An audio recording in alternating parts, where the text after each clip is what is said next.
It's been said that if you have this skill, you will always eat well. You will always be in demand. You will always have a job. I'm talking about the ability to write copy. Copywriting. Our guest today is a world renowned copywriter. He has learned from some of the top stars, David Ogilvy, one of the superstars of all time. He has written copy that has generated more than $1 billion in sales for major corporations like Procter and Gamble, to name just one. It's my honor and privilege to introduce David Deutsch to the program. David, thanks for joining us today. Oh, my pleasure to be here. Looking forward to talking with you. Great. And you've got a lot of goodies for our viewers here today. We're going to direct them to your website, speakingofwriting.com, where you've got a couple of free books and special reports for them. But copywriting is getting a lot of attention in the news these days because it's put up there as sort of a poster child of jobs that are going to be made obsolete because of artificial intelligence. I have a slightly more nuanced view. I suspect you do as well. Mm-hmm. I don't think any copywriter is going to lose their job to AI. I do think that, to paraphrase the futurist Ray Kurzweil, a lot of copywriters are going to lose their jobs to other copywriters who've learned how to use AI effectively to make themselves faster, more prolific. What's your take on that? Yeah, I think that's exactly the case. I think the danger is kind of just AI denial and like, oh, that's, I'm a writer, I don't need that. And that's artificial and all that stuff. When in reality, it can really be a great thinking partner and the best thinking partner and writing partner you may have ever had.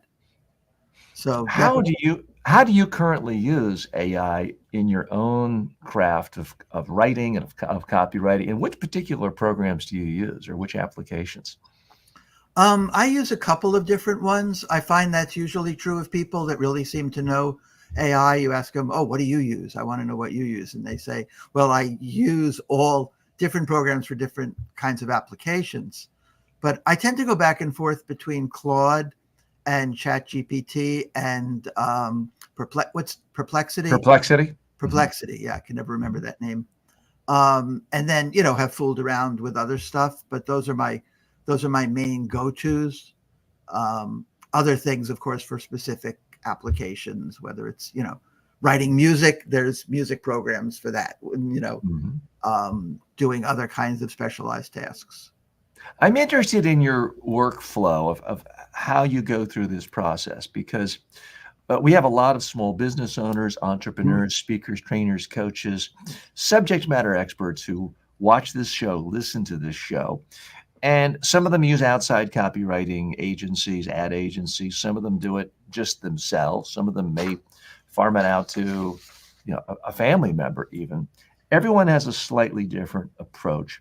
I'm interested in your actual process. And if you can indulge me, I thought we'd just do a real life case study today, because just this morning, I was writing copy effectively. I was promoting my new digital clone, and it's an interactive video-based and audio and text-based clone. Mm-hmm. And it, just in the last week, suddenly became able to speak to people in 32 languages. So I'm excited about it. It seems like you're talking to me, but if you push a button, I'm speaking to you in Chinese or French or German or any one of 32 languages. So I've noticed that when people come into the clone, because I can see the video of the conversation, sometimes their jaws drop. Sometimes they're telling people, hey, you got to see this. This is freaking amazing. So I'm seeing this genuine excitement about this. Plus, members of my own family. My wife speaks Chinese, and she's like, I can't believe you're speaking to me in Chinese. And so I wanted to sort of put a spotlight on it to bring my existing users back in. So I want to show you my thought process, and I don't want to exploit you and ask you to rewrite the whole thing, but I want you to tell me where you think I may have done something right. Okay. So our viewers and listeners can say, okay, that's the right path. Where am I going wrong? And how would someone like you actually do this? So I'll show you the first draft. The first draft I did myself. Now, sometimes I'm lazy. I'll use ChatGPT or my own TJ Walker GPT to do a rough draft of a marketing newsletter or marketing Mhm. copy for an online course. But today I just did sort of my own version of it. So this is kind of my start. Imagine yourself fluent in 32 languages. We won't go into all the details here. I just want to show you my workflow. So Okay. I dictated a first draft. Then I went to ChatGPT and I asked it to, I went through several different versions. So I asked it to rewrite the following email message. I told it, that it's going to existing users, that it just came, I gave it a little bit of background.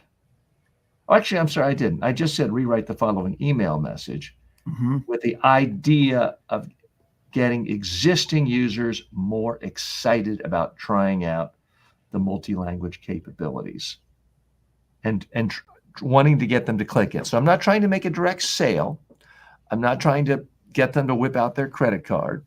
It's more of a soft sell where they go into the clone, try it, use it. If they like it and want to come back after, 10 or so minutes or 10 different questions, then a paywall comes up.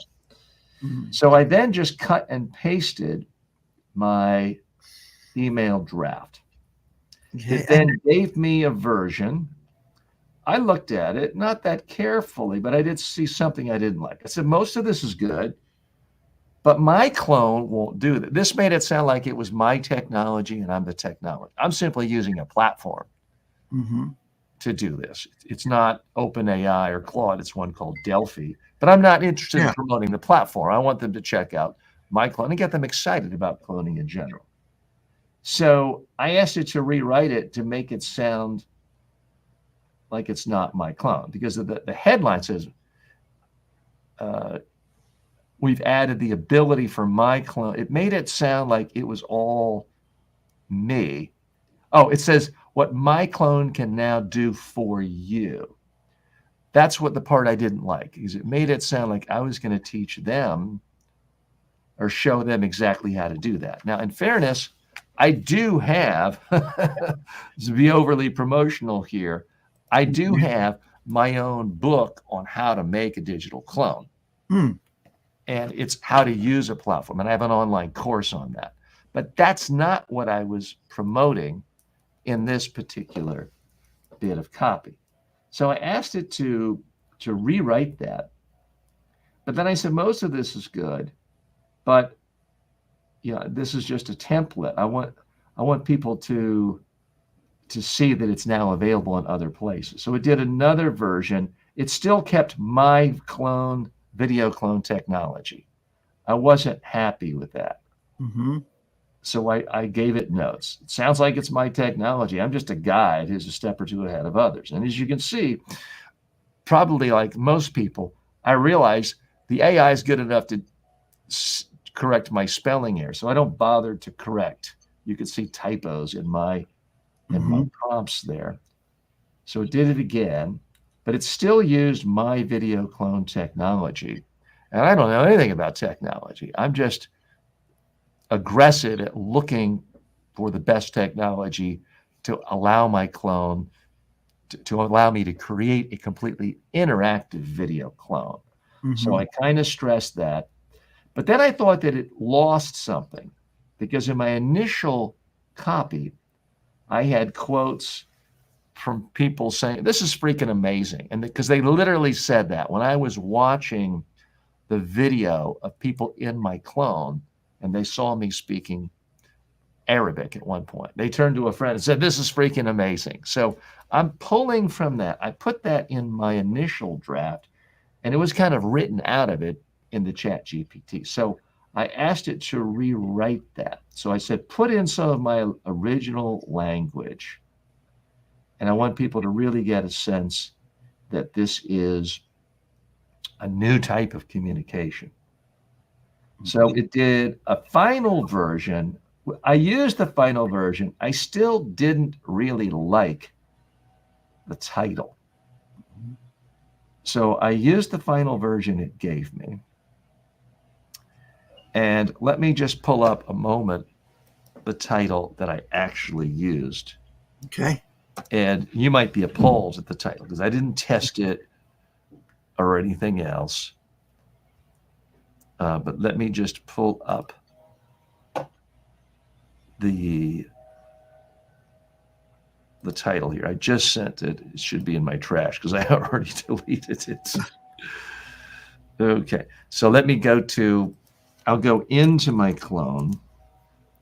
And I realize this, I've thrown a lot at you, and we didn't discuss this in advance that I was going to ask you to do this. By the way, if you're just joining us, I'm TJ Walker. This is the TJ Walker Success Show. Our special guest today is David Deutsch, who is a well-known copywriter. He has worked with top agencies. He's worked with American Express, General Foods, Merrill, Lynch, Procter, and Gamble. He's learned from the likes of David Ogilvy. We're very happy he's here today. And I'm getting his feedback in a sort of a real world case study on how people can use artificial intelligence to do copywriting. And I'm going to ask him, where did I go wrong? Where did I go right? How would someone really use this in the best possible way? And so I want to tell you, okay, so here's the title I used. I changed this at the last minute, and I put the headline to be appeared to speak in nearly any language instantly, question mark, question mark, question mark, exclamation point. That's maybe too cheesy, or maybe that might even set off spam filters. I don't know.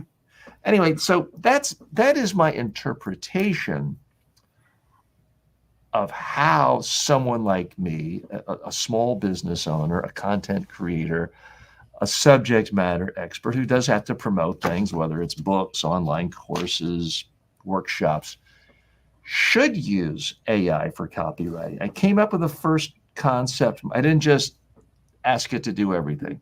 I came up with a concept. I had it do drafts. I tweaked it. I didn't just take everything it said at first blush. And by the way, I have to confess, I have done that before. Right. Nothing that's caused a disaster for me or hurt me.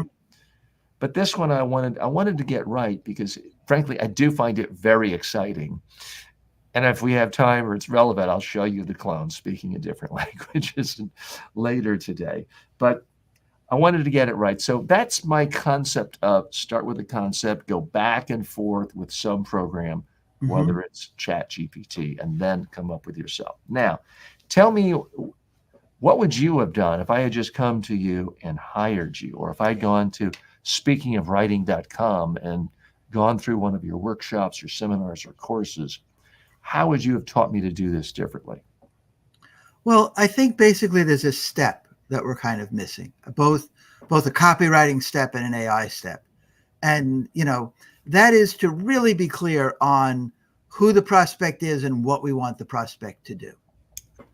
Right. I'm a little unclear even on who the prospect is and what we want the prospect to do. I think it's people that are kind of in your world already, and you want them. So this was a mailing, an email mailing going to people who have already registered to use my digital clone, my interactive digital clone. They might have interacted just with a video, maybe just the audio, maybe text.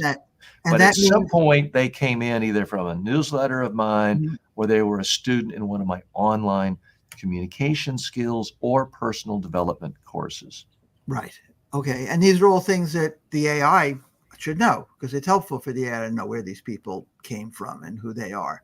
And I didn't say that. Yeah. I could have given it more briefing, more background. And you want them to do what? Like to take what action after they get this email? I wanted them to click on it and try it in a different language, even if they don't speak that language. I want them to see me, someone they've only ever seen speak in English, because I'm a dummy and I only speak English, speaking fluently in another language. And if they happen to speak another language, to have them like, oh boy. Right. I mean, it happened just the other day. My daughter had a friend over who's fluent in Hungarian. Mm-hmm. And I said, hey, Sophia, did you know I was fluent in Hungarian? And I put my clone on and talked to it.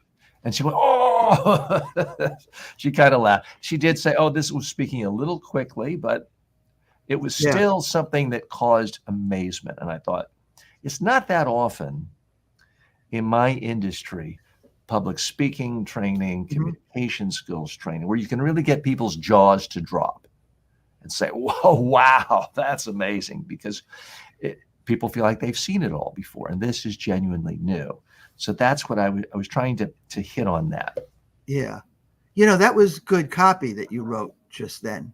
That idea of there's so few things that are jaw-dropping today. And this is because what I'm missing here is, why should someone go do this aside from that you would like them to, right? Like, what are the reasons? Okay, one reason is that it's amazing and it could make your jaw drop, right? Another reason might be you should be familiar with this technology because you may want to use it sometime. So if you see me doing it, another reason might be maybe it is a language that you speak or that you'd like to speak.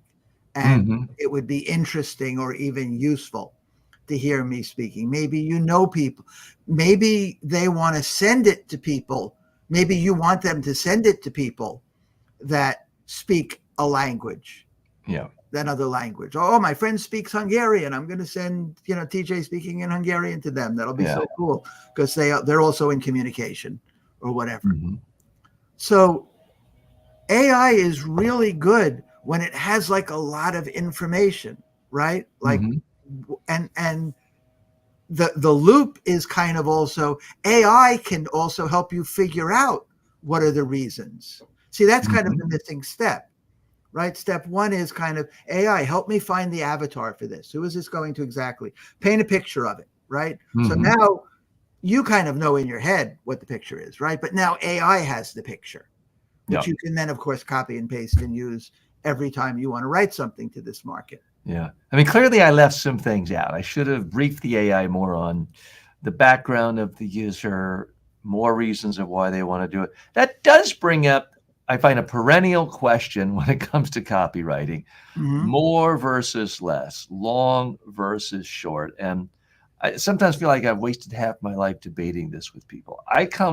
In general, I come from the school of thought that says, the more you tell, the more you sell. And you and I are both old enough to at least have read in the textbooks how at one point for 35 years, the most successful direct mail marketing campaign ever was for the George McGovern campaign. It was, I believe, a 17-page fundraising letter. Right. And it raised more money than anything else. And people are bombarded with so much information these days of, oh, the average person has the attention of a goldfish, and you've got to communicate everything in 30 seconds, or you've got 7 seconds, or you've got 2 seconds. And I have this debate with a lot of other communications people on marketing. It's got to be shorter, shorter, shorter. And I always generally push back and say, why does it have to be shorter? If they're really not interested in this, they're not even going to read one sentence.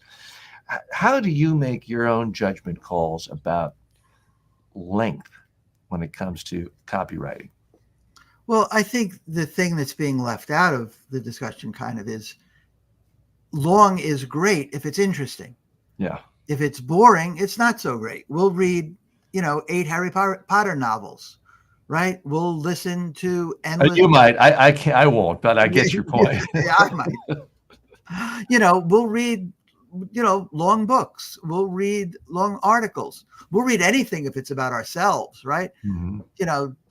Somebody used to say, I can get you to read I can get you to read a 100-page report, right? All I have to do is say it's all about TJ. It's like, oh, okay, I'm going to read it. It's all about me, right? Same thing if it's about me. So if copy, fascinating report, by the way, fascinating report to us, right? But that's the thing, to us, to this audience of one, or to this audience of people. It's, we want to do things that are fascinating. We want to do things where they go, wow, this is about me. This is about the challenges that I'm facing as a communicator, right? This is about the challenges that I'm facing. What do I do? How do I use AI? Long versus short, all these challenges. So the question, like most things that rhyming, the more you tell, the more you sell, like most rhyming little ditties like that, penny saved is a penny earned. The opposite is also true, right? Penny wise, pound foolish, right? You can focus on the wrong things. And sometimes short is good and sometimes long is good, but long has to be interesting. It has to be compelling. It has to keep your attention. You can't bore someone into buying, something. Now that brings up an issue that I'm just dying to ask you about with respect to boredom. I'll be candid. I have read hundreds and hundreds of books on marketing, copywriting, ad creation. Intellectually, I feel like I know a lot, but emotionally, I could tell you I'm not a good copywriter because I just find it too boring. Can you teach someone to find copywriting interesting, or is it just a weeding out? Are you good at it because somehow you found a way to make it interesting for you? Because I just find my eyes glaze over. I can't focus on it. I want to go to something else.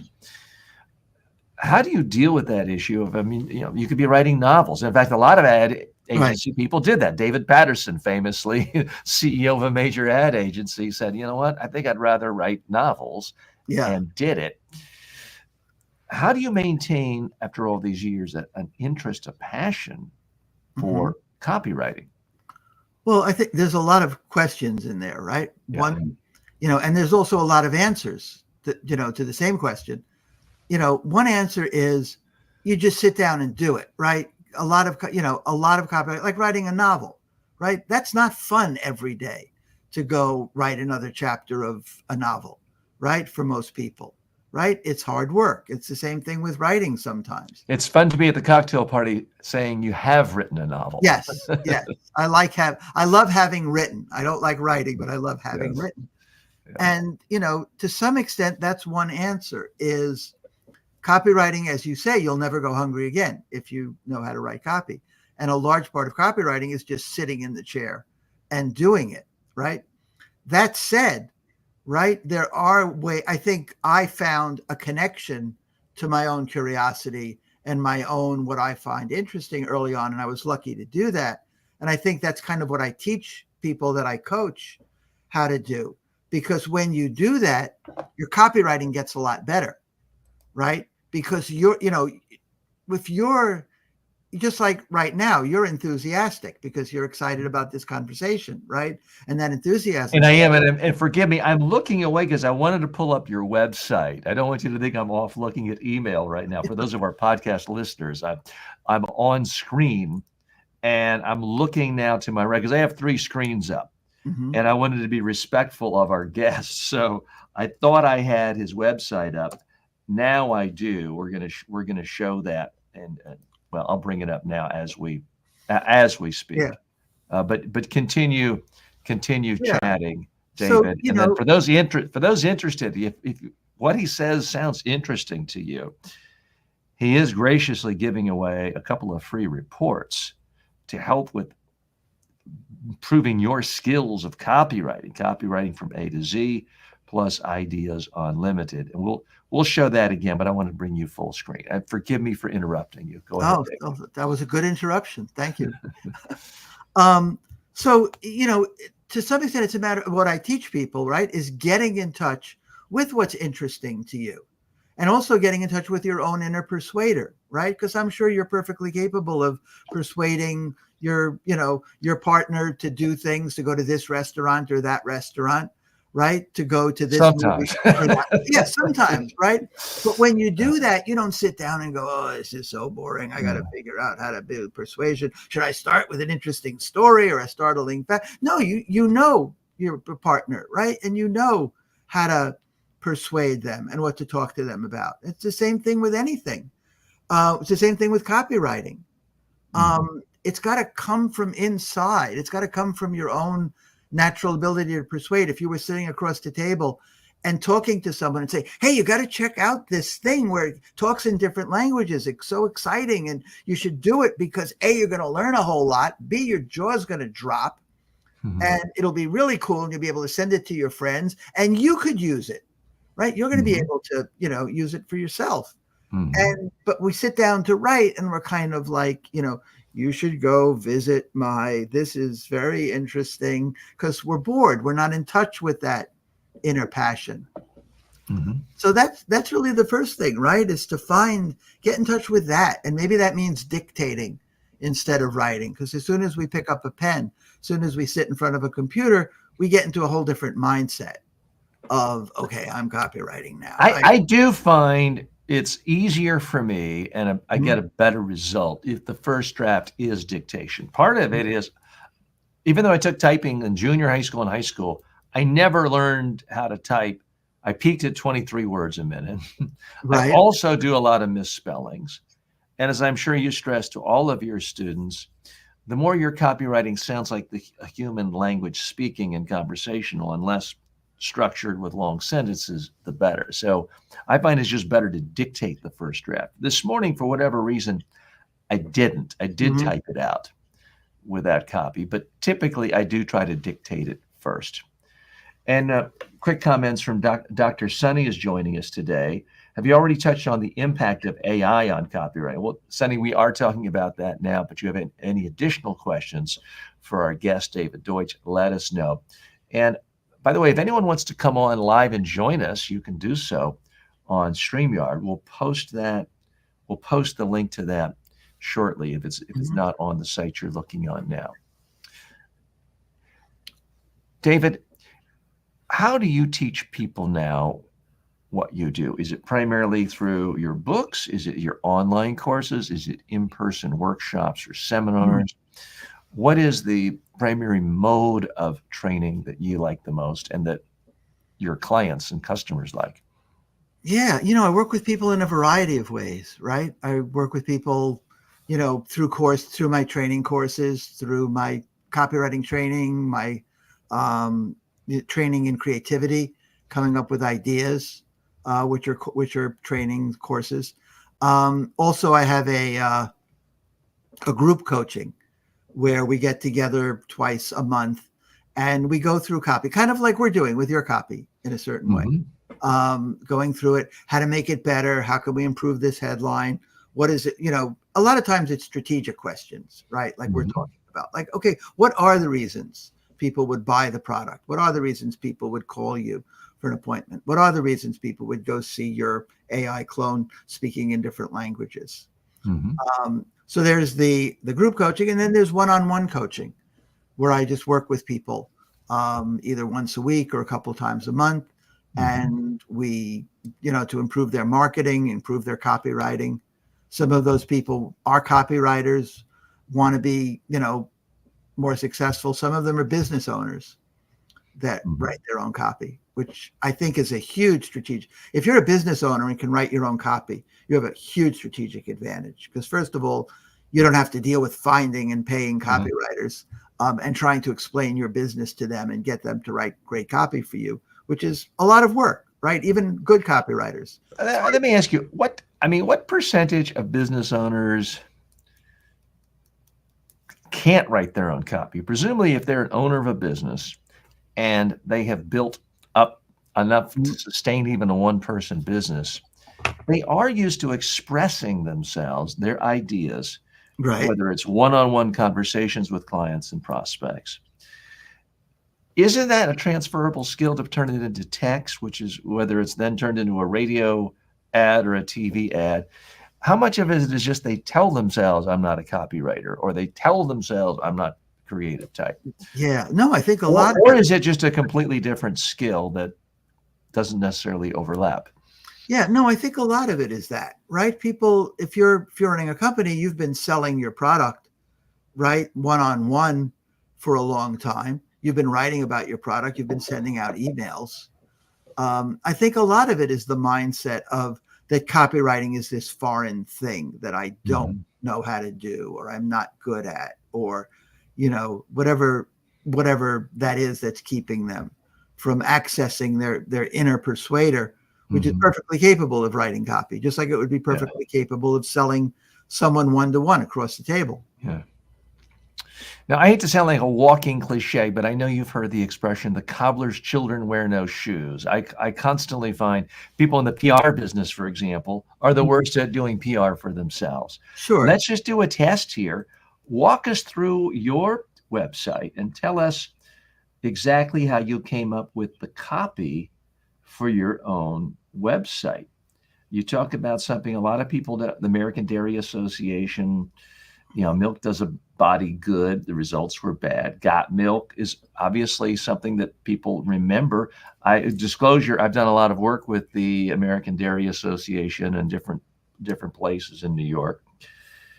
Tell us about what you're writing here. And we see right out of the gate, without reading it carefully, I see a lot of one sentence paragraphs, easy to read, Mhm. sometimes a 4-word paragraph. Tell us about the ad copy on your own website.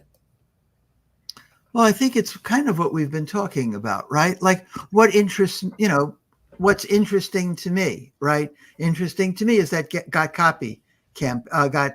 milk campaign, where instead of saying milk does a body good, they came up with the headline or the idea of got milk, right? You're eating a cookie and it's really dry and sticky and you want to have milk, right? Milk goes with certain things, and the absence of milk can be really bad. So they played with that. So I also played with it in terms of, got copy. And it was Mhm, a way to it was just a way to get into a discussion about the importance of copy through mhm. that classic campaign of And I got. see that you have it in the form of a letter. You have your name. You actually have a signature, which from all I've read in copywriting books, the signature matters. People do A/B testing of a blue signature ink Mhm. versus black. How much thought do you put into that, even things like the color of the ink when you're doing like a traditional direct mail campaign? The main thing with something like that is readability. And interestingly, the main thing with the signature is legibility, right? If Mhm, you see like a scroll, it you trust the person a little less when it's a scroll, right? When you can read it, you trust them a little more. It's just a really small thing, but really mhm. small things add up. Yeah. Um, I So wouldn't. tell us about, and you've got pop-ups on your website, which I do too. Uh-huh. Tell us about these reports if people are interested. Again, they can get these at no cost by going to speakingofwriting.com. You also have davidldeutsch.com, but presumably easier for people to remember how to spell speakingofwriting.com. Yes, Tell us I was about these 2 special reports. so relieved when I got speakingofwriting.com and didn't have to continuously spell Deutsch for people. um, which reminds me of the time I went to Germany and someone there asked for my last name for some customs thing or whatever. And I said, it's Deutsch, Deut. And they went, I know how to spell Deutsch. A little more common name A little there. more, I was so happy. It was a country where everyone could spell my name. It was the most Yeah. amazing thing. But these Tell are us about these 2 special I reports will. you I have. will. These are two reports. One of them is copywriting from A to Z. It's 26 ways to improve response, and it's just a way of going through different copywriting techniques, right, from A to Z, that will improve your writing, improve the response that you get from your writing. Mhm, Again, it was a fun way to do it, and it was something that made it not boring for me. mhm, And the challenge of having to come up with something for every letter of the alphabet, and hopefully it makes it interesting for people. mhm. Hopefully, people are going, I wonder what he came up with for Z. That's going to be Yeah. a hard one to come up with a copywriting principle for. Mhm, Um, then the other one is idea. I mean, I love ideas. I love creativity. I love the impact that an idea can have, whether it's an idea for a product, whether it's an idea for how to market something, whether it's an idea for copy and for a headline, especially today, right? When AI is just sort of homogenizing everything and making copy, making the ideas that people come up with be so similar. A real human breakthrough idea is something that stands out. And this is, some of the techniques that I've come up with for coming up with ideas in a more kind of a systematic way.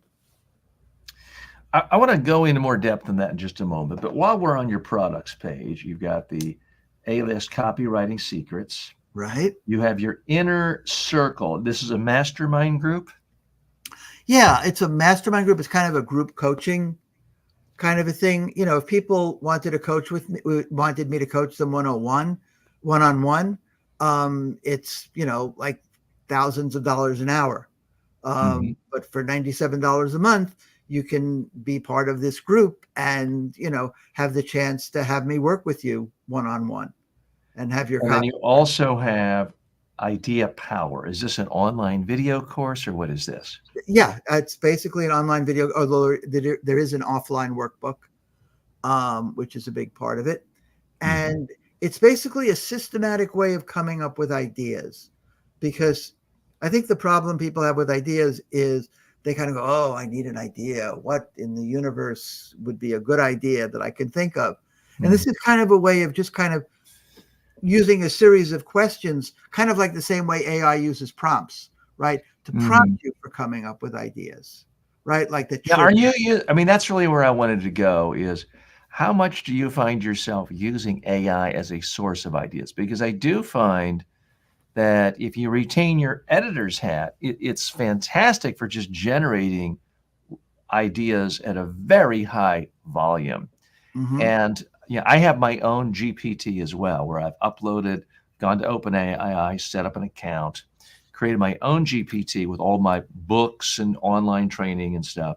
So now my clients can go to my GPT or my digital clone on my own site and say, yeah, I got an interview tomorrow. I think this is my message, or, here's a paragraph. Help me really narrow down my top 3 messages. But now I want 10 great sound bites for each message using the TJ soundbite method, which has got to have an analogy or a cliche or I've got a whole matrix. And boom, it'll spit out 30 sound bites in 30 seconds. And if I'm being fair and honest, I will say, okay, maybe not everyone is perfect, but it would have taken me 90 minutes to do that. It did it in 30 seconds. Right. And I really only need 3 or 4 for each one. So if half of them are bad, it doesn't matter. I still have at least 5 for each one that are frankly as good or better than the ones I would have come up with.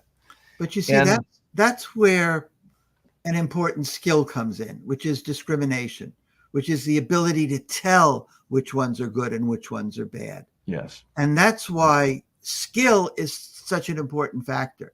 That's why people will never be able to just use AI to just come up with stuff. They've got to have that skill where they know what's a good, whether it's a headline, whether it's a soundbite, whatever it is, they've got to know, they've got to be able to tell. And what do you see the marketplace giving evaluations to copywriting skills these days? Because I see headlines all the time about AI decimating, a number of jobs such as copywriting. I know as recently as close to me as a block away was a building with a big ad agency gone. I think some of them are working from home now. Are we actually seeing the raw numbers of copywriters going down the way we are with journalists, for example? I mean, the number of full-time journalists at newspapers has been decimated in the last 30 years, not just because of AI, but other trends. Are we seeing the actual numbers of full-time professional copywriters going down necessarily? I don't know, because sometimes the media messes things up. Or are we seeing this as a skill set just being incorporated more into any serious business person, any entrepreneur? They're just building this on as a skill set and doing it themselves. Or are both of those things true? Yeah, I think both of those things are true. I think it is being incorporated as a skill set. I think there's more need for copy these days than there's ever been. I think that Well, there's more AI, opportunities for communicating than ever well, before. yes, right. There's more opportunities. There's more need for communicating. Yeah. There's more also that you're fighting against in terms of communicating. There's a lot of noise out there. And what's going to stand out from that noise is not kind of AI um, homogenized copy, right? Which Mhm. takes everything that's ever been written and just kind of, gives you the average, right? Well, let me ask you, let me probe there. How much do you test the various AIs you work with, Claude, Perplexity, and others, where you say, hey, I want some copywriting script here, and I need you to make it not sound like everyone else. I need it to really jump out and strike people as different. Have you given it prompts like that, and what are you getting back? Yeah, I've given it prompts like that. Um, I don't know that I would ever just say, I need this, write it, right? Mhm. It's more of a process of let's figure out the avatar together. Let's figure out the objections together. Let's figure out what we want the prospect to do. Let's Mhm. get it's almost like working with an assistant, right? It's Mhm. like, wouldn't just here, write this, right? We'd be like, okay, figure out who the avatar is and what their top 10, what are they, what keeps them up at night and what do they dream about, and get back to me, right? Mhm. And then, okay, now that you've done that, like do an outline, right? What are some possible approaches? Because I think AI is much better step by step than it is trying to do a lot of things at once, which is Mhm. kind of what we're asking it to do when we say write an email or write a sales letter without Mhm. without kind of taking it through those steps. It We're all speaking with we're speaking with David Deutsch, well-known copywriter, expert on communication, creativity. You can get a couple of his free reports by going to speakingofwriting.com. Here's his website. He's got these for you. David Deutsch, no relation to Donnie Deutsch, who's also well known in the advertising space. Donnie Deutsch's dad was David Deutsch, who founded the actual Deutsch agency. And David Deutsch used to work at Ogilvy, Mhm. and he worked there maybe 10 years before I did, maybe even more than that. Okay. And so I would get his mail when I was at Ogilvy, all these subscriptions he used to have. That must have helped you get better table reservations at the Four Seasons back in the Yep, day there with you your go. name. It almost landed me in jail because when I applied for I don't know, a bank account or a checking account or something when I moved when I moved, and they asked for a place of employment, last place of employment or whatever, and I put Ogilvy.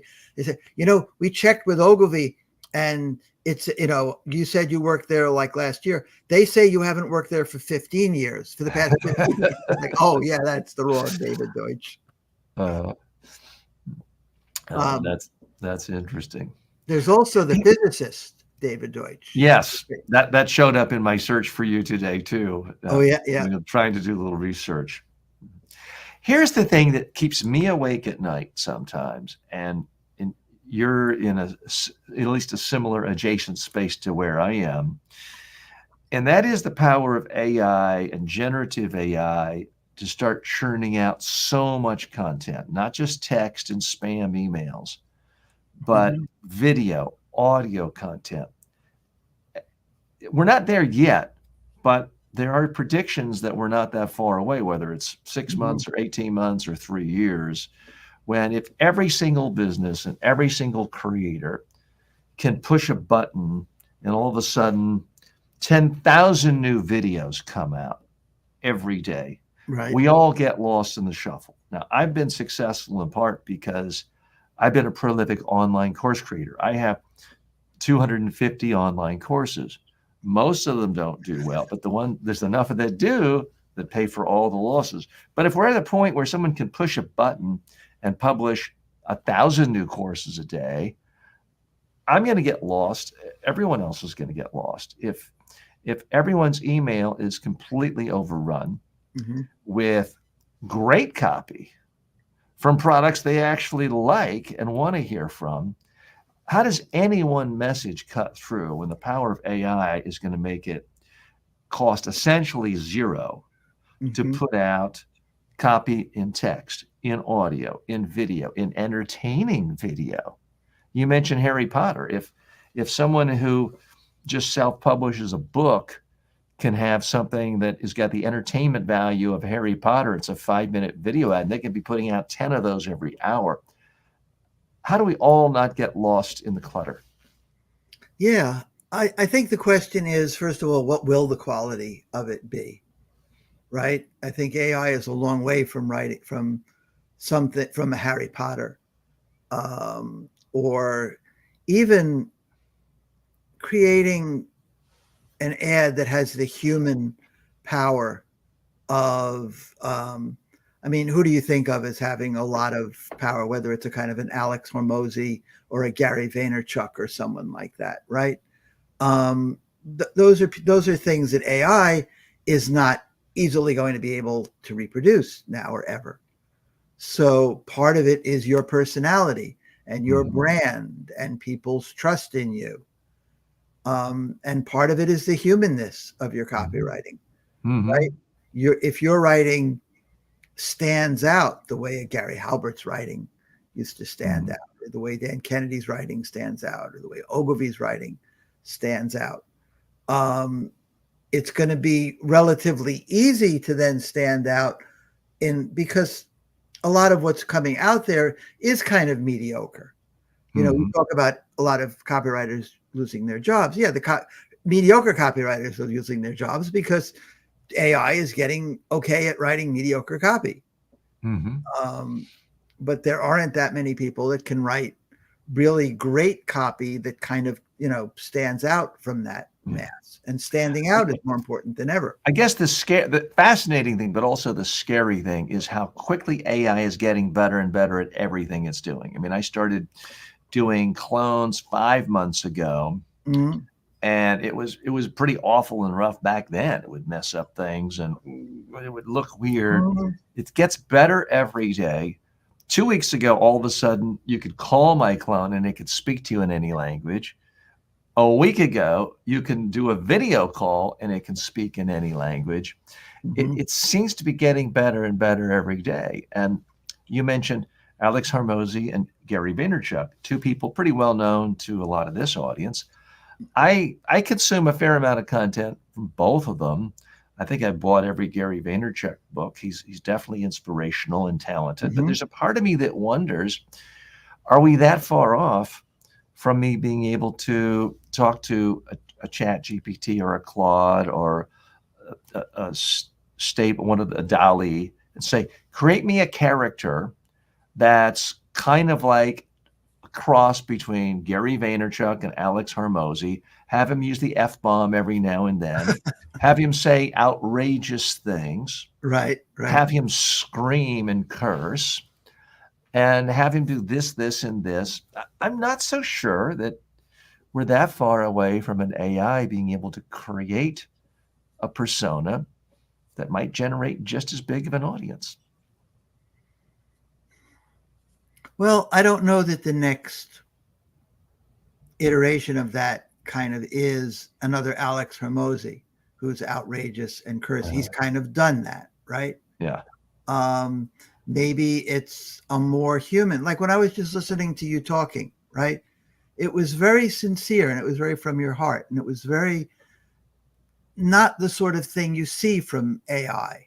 And Hmm. I think that humanness is what is going to come to be valued, that human, because to some extent we also want the connection, Hmm. right? It's not just, it's that there is a person behind the Harry Potter novels. There's a person behind, um, you know, this person that I follow, whether it's Alex Hormozy or Gary Vaynerchuk. And is he going to buy the New York Jets or isn't he?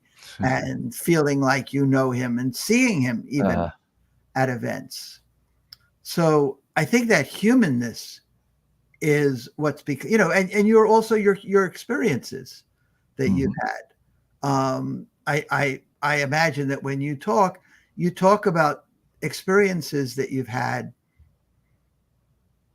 that are genuine experiences that have taught you things in life lessons, and that a lot of what you teach comes from that. And that's something that AI doesn't have. Human experiences. It's never felt emotions, and it's never going to be able to. It's always going to be able to kind of write credibly to some extent about them, but it's never going to be like someone speaking from their heart about them. I don't really know. I'm not sure. I'm not going to be adamant one way or the other. We got a comment from Janice of Unconventional Advice. It says, cursing. Maybe that we don't want to go there in the humanist and personal. And Sonny says, I agree, TJA is gaining on us. So Janice, I think I'm kind of like you. I have a certain style. And to me, it just seems sort of tacky to be cursing. And we all have different styles of communicating at different parts of life. How you speak at a funeral is different than how you speak with your best friends while watching an athletic event over a beer. We all have different ways of life. Gary Vaynerchuk isn't my style, but let me be candid here. Gary Vaynerchuk is many, many, many times more successful than I am, by the metric of audience and personal net wealth, and also book sales, and he curses all the time. I mean, part of his appeal is he doesn't seem like everybody else, and that has in fact worked for him. Even though, Janice, it might not be the style you prefer or my prefer. What I'm not so certain of is whether or not you can't have an AI programmed to be an outlier. You could specifically give a prompt, create a persona that 95% of people will instantly dislike, but will resonate with people who are like this specifically because they don't like people over here. And they like the fact that this person is offensive to these. Yeah. I think you could create with enough prompts a persona like that. Sam Parrish talks about positioning, not in a marketing way, but in a planning way, positioning yourself and your business and your life. And I think what you're doing to me is positioning. It's very intelligent, because you're not saying, oh, it's going to go this way, and so I'm going this way. And you're not saying it's going to go this way, so I'm going to go this way. You're saying, I don't know which way it's going to go. Could be in any one of 3 or 4 different ways. I am going to be ready no matter what way it goes. I am using AI. I mean, look at you. You're like on the forefront of using AI clones, right? I'm doing it. And yet I'm also learning about copy, and I'm learning about how can I be more human and stand out from that. So you're kind of, you're being smart, which I think people need to do. I hope so. No one really knows where all this AI stuff is going. I'm placing a bet. Right. We, at some level, well, you're placing a couple of bets, which I think is the smartest thing to do. Every human being at some point has a philosophy of the future, whether they realize it or not. You buy a house, you're thinking it's not going to get blown down tomorrow, and it's going to be worth more. Otherwise, you'd rent a house. Everyone has a philosophy of the future, whether they realize it or not, and they're acting. I think people are thinking that a little bit these days, in terms of the house not getting blown down, especially where you live in Florida and where I live in North Carolina. Yes. It's a little more like, well, that could happen. Yeah. So when it comes to AI, to me, what I'm convinced of is this cloning technology is going to be a big deal. And I'm basing that on my own experience, because I've been doing in-person public speaking training and media training. In fact, I did my first one down the road from you in Charlotte, North Carolina in 1984 when I was in college. So I've been doing this for 40 years. And what I have found consistently is that when I work one-on-one in person in the same room with someone or a small group, I can dramatically improve their skills, because it's completely interactive. Everything is about them. I get them on camera a dozen times in a day, and they dramatically improve. They appreciate me. They're happy to pay whatever I've charged them. That's one set of experiences. So the positive there is people love it. They're happy to pay. They're happy to pay a lot. The downside is I got to travel all over the world, and I've been to 45 countries, and it's been great, but I don't necessarily want to travel all the time. Or they have to travel me, and it's very expensive. Mhm. And 99.9% of the world can't afford it. So that's the downside. Then I started doing online training in 1998, which turns out was way too soon. I lost hundreds of thousands of dollars for 15 years. But then it did take off, and it soared in the last handful of years. I have 2 million online students. So Wow. that's been great for me personally, financially, as a business model. The beauty of an online course, someone can access it anywhere. It's inexpensive. I don't have to fly to them. They don't have to fly to me. The bad news is most people don't get much better because it's a passive experience. They're sitting back watching me, and at some level, you might as well be watching Seinfeld. Oh, look, Seinfeld's funnier, and I'm not. Mhm. And in an online video experience, it's one way. I'm saying what I think is important now. You have to listen to me. And yeah, I give you an option to do homework and submit a video. But it's not the same thing of being there, giving personalized feedback, doing 10 videos in a day. So what excites me about this clone is, in my view, it has the potential of bringing the best of both worlds. It's completely interactive and can allow me to coach your appearance. Mhm. And yet it's scalable because I don't have to be there, and someone can be there any time of day, 24 hours a day, any country, and now in any language. So that's why I'm convinced this is such a big deal. And as much as I think there's a lot of hype going on in the AI world, by the way, quick plug for a book I just read, AI Snake Oil, which is a great book. I do think that this digital cloning thing is going to be huge, potentially bigger than the internet itself when it comes to how it transforms communication, and perhaps bigger than the printing press. So that's kind of where I am. And just Can it actually see my appearance? In other words, when the clone is working with someone in terms of speaking skills, you said something about. Yeah. So let me just give a quick demonstration. What it can't do now is when I'm on a computer, it can't then capture another computer image. Mhm. But let me just show you. In fact, I'll show you one thing that you may find amusing. I have to just step away for 1 second. But that's the other thing that's fascinating, and it didn't exist even 6 weeks ago. So I'm going to talk to my digital clone. Again, anyone can do this by going to tjwalker.ai. They can talk to my clone. Hi, I'm TJ's clone. How may I help you?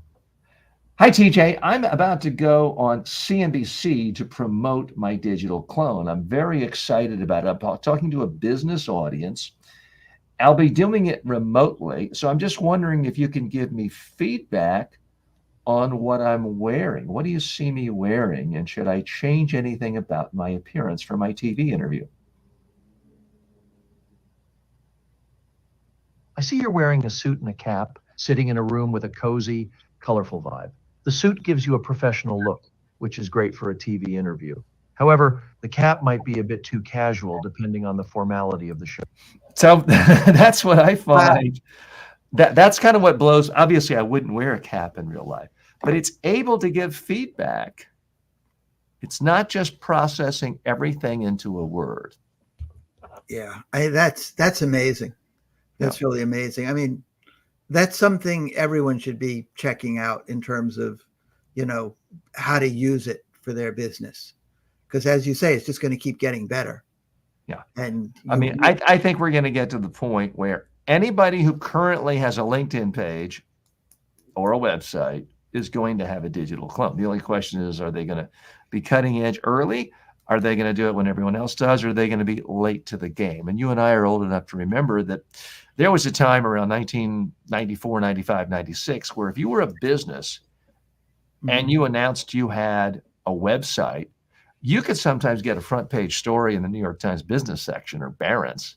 Mhm. Then it got to the point where everyone had it. And then by the early 2000s, They might write a story on you if you didn't have a website Right.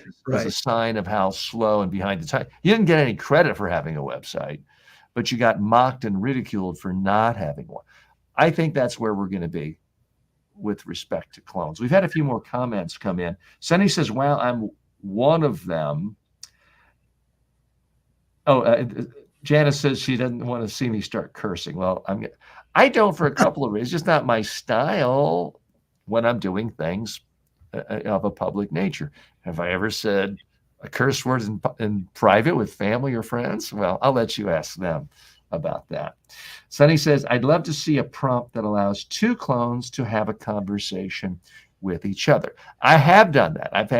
I've had two different versions of my clone interview each other, believe it or not. And at one point, I think it's on my YouTube channel, where I had my clone interviewing Socrates. I know I was interviewing a clone version of Socrates.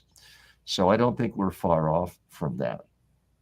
So, David, we really appreciate your time today. I want to, again, recommend to people that if they want to improve their own copywriting, probably the best and easiest thing they can do right now is just go to speakingofwriting.com, and they can check out your website. They can get your free reports. They may want to take a look at your mastermind group, your inner circle. They may want to check out Idea Power and also find out about your books. Where else do you like to interact with people and communicate with people who are interested in learning about your services and what you're all about? Oh, I'm not sure where else I would communicate with people. That's where people can get in touch with me if they want to contact me. That's where it lists the products. I do speak occasionally at different places. Okay. Great. Well, and we have other comments coming in. Mary says, human beings will be lazier if we let clones do the work? Is the question mark. Mary, it's possible. I can tell you now that I've had a clone, I'm working more than I've ever worked, but I also feel like I'm more productive. I'm creating more courses. I've just created a course. And here's how David, you may find this interesting, but you may find it appalling. So I created an online video course on how to make a digital clone. Mm-hmm. I then copied the transcript of my lectures, fed it into ChatGPT to clean it up. Then I fed it into my TJ Walker, the text version of my clone. Then I put it in a PDF and I turned it into a book with really very little oversight from me. But it was all pulling initially from ideas I had spoken. I then had the Kindle book, the digital book, turned into a paperback book. I then had the very same copy, turned it into a hardback book. And it doesn't have a 100% happy ending. I had the audio, the text turned into an audio book from my digital clone. The bad news is Amazon rejected the audio clone. They are using audio clone voices, but they want you to use their audio clone voices. So yesterday I spent the whole day here in this studio recording out loud my voice. So the audible version of the book will be available in that format. So Mary, to your question, I'm working more than ever doing interesting, fun things, but I'm reaching more people. And I think it gives flexibility. But it also gives me sorry for sounding self-serving, but it also gives me flexibility in that I don't have to be in a classroom tomorrow and the next day and Friday at a university or in a training facility, because all of this stuff is digital, not just the clone, but my online courses. So I'm hopping a plane to the Bahamas tonight because I want to get away from the Florida hurricane, and I can work there and enjoy myself too. So Mary, that's how I see the interplay. David, really want to thank you for your time and your generosity with your wisdom today. I'm TJ Walker. We'll see you next time.